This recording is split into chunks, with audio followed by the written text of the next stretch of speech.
Bismillahirrahmanirrahim. Assalamualaikum warahmatullahi wabarakatuh.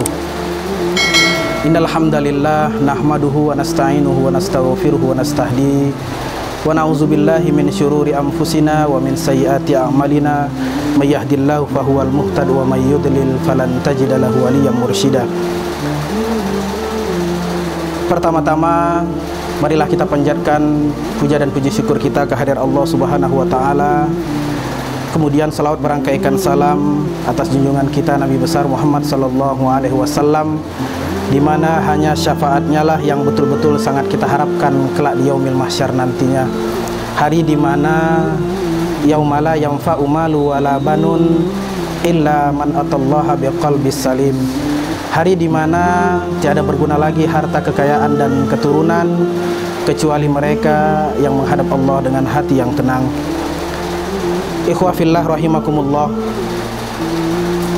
Suatu ketika Imam Hasan Al-Basri rahimahullah pernah duduk berbincang-bincang bersama para muridnya di halaman masjid.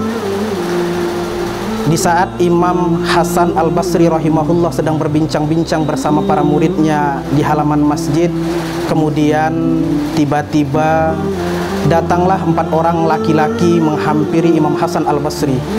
Mereka mengutarakan, memaparkan tentang berbagai macam permasalahan yang mereka hadapi ketika itu. Laki-laki yang pertama mengatakan kepada Imam Hasan Al-Basri, "Wahai Imam, sungguh saat ini kami sedang mengalami masa paceklik, di mana kebutuhan bahan pokok sedang tidak ada, susahnya mencari pekerjaan." Kemudian Imam Hasan Al-Basri menjawab, "Perbanyaklah istighfar." Kemudian datang lagi laki-laki yang kedua menghampiri imam dan bertanya, "Wahai Imam, sungguh keluarga kami sudah lama tidak dikaruniai keturunan."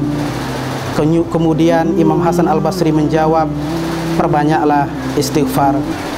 Kemudian datang lagi laki-laki ketiga yang mengutarakan bahwa dia dan keluarganya sedang mengalami kemiskinan. Kemudian Imam Hasan Al-Basri lagi-lagi menjawab, "Perbanyaklah istighfar." Kemudian datang lagi laki-laki yang keempat memaparkan permasalahannya kepada Imam Hasan Al-Basri, "Wahai Imam, sungguh sawah dan ladang kami tidak lagi subur." Kemudian Imam Hasan Al-Basri menjawab, "Perbanyaklah istighfar." Ikhwah fillah rahimakumullah. Para murid Imam Hasan Al-Basri ketika itu sempat terheran-heran karena ternyata betapa banyaknya permasalahan hidup yang mereka alami. Ternyata jawabannya adalah hanya satu, solusinya hanya satu, yaitu memperbanyak istighfar. Ikhwah fillah, ternyata istighfar bisa mendesain kehidupan muslim menjadi kehidupan yang lebih baik lagi. Ikhwah fillah rahimakumullah, kaum muslimin rahimakumullah. Alhamdulillah kita masih diberikan kesehatan. Meskipun puasa Ramadan kali ini kita menjalaninya di tengah mewabahnya virus COVID-19 ini, kita berdoa kepada Allah dengan seraya memperbanyak istighfar, kiranya wabah virus ini akan segera berakhir. Ikhwah fillah rahimakumullah. Allah Subhanahu wa taala berfirman di dalam Al-Qur'an, "A'udzubillahi minasyaitonirrajim.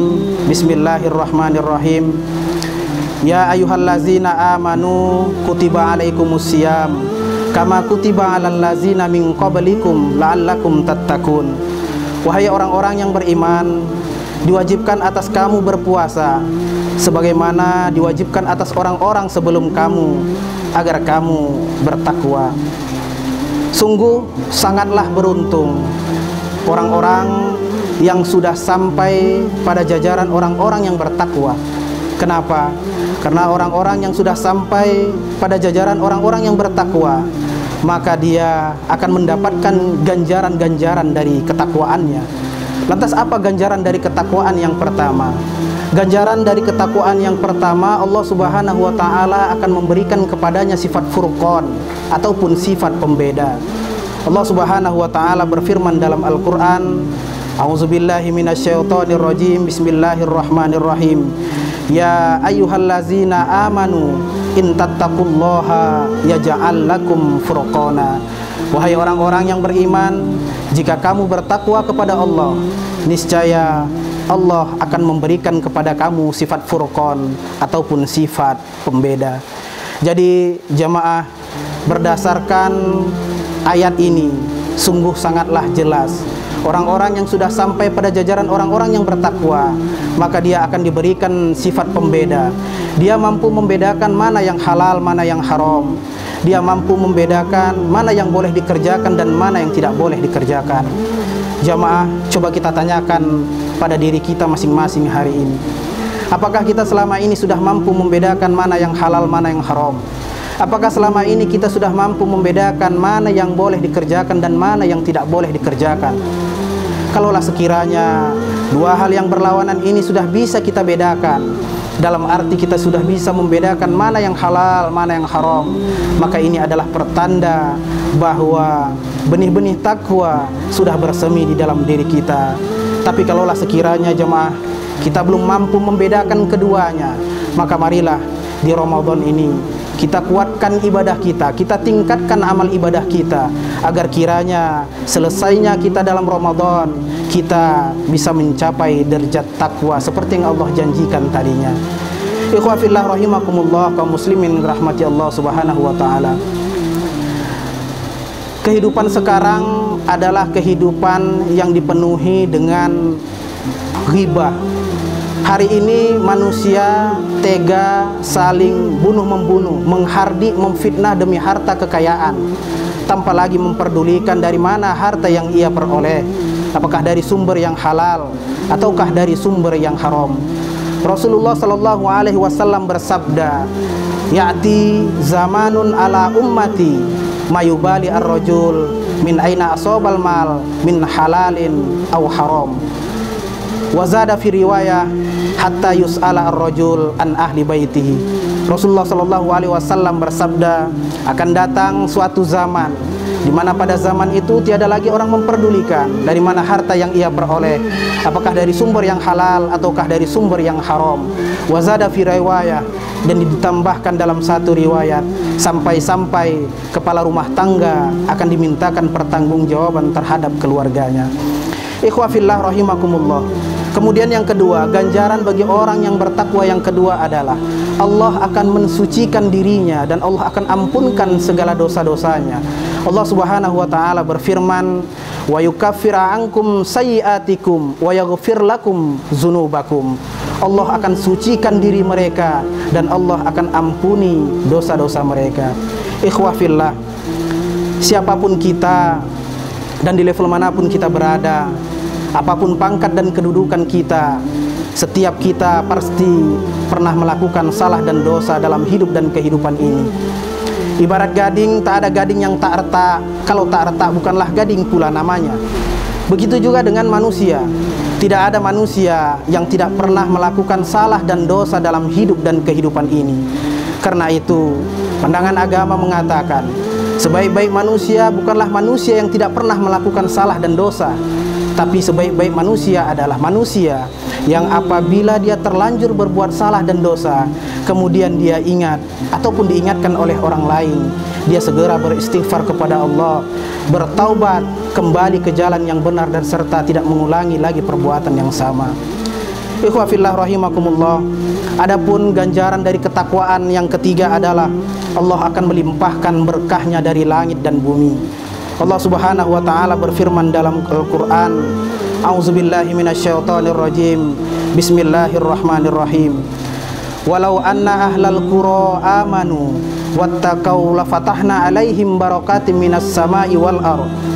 Kalaulah sekiranya penduduk negeri ini beriman dan bertakwa kepadaku, niscaya aku akan melimpahkan berkahnya dari langit dan bumi. Ikhwa fillah rahimakumullah. Kemudian selanjutnya, ganjaran dari ketakwaan yang keempat adalah Allah akan memberikan jalan keluar baginya dan akan memberikan rezeki dari arah yang tiada disangka-sangka. Allah Subhanahu wa taala berfirman, "A'udzubillahi minasyaitonirrajim. Bismillahirrahmanirrahim. Wa may yattaqillaha yaj'al lahu makhraja wa yarzuqhu min haitsu la yahtasib. Adapun yang terakhir, jamaah rahimakumullah, ganjaran dari ketakwaan yang kelima adalah Allah Subhanahu wa ta'ala menjamin, menjanjikan akan memberikan segala kemudahan-kemudahan dalam setiap macam urusannya. Allah Subhanahu wa ta'ala berfirman, A'udzubillahi minasyaitonirrajim. Bismillahirrahmanirrahim. Wa may yattaqillaha yaj'al lahu min amrihi yusra. Allah berfirman, dan barang siapa yang bertakwa kepada Allah, maka Allah akan memberikan jalan keluar dari setiap macam kesusahannya. Ikhwah fillah rahimakumullah, mungkin demikianlah tausiah singkat kita pada hari ini. Lebih dan kurang saya mohon maaf kepada Allah, saya mohon ampun. Billahi hidayah wa taufik. Assalamualaikum warahmatullahi wabarakatuh.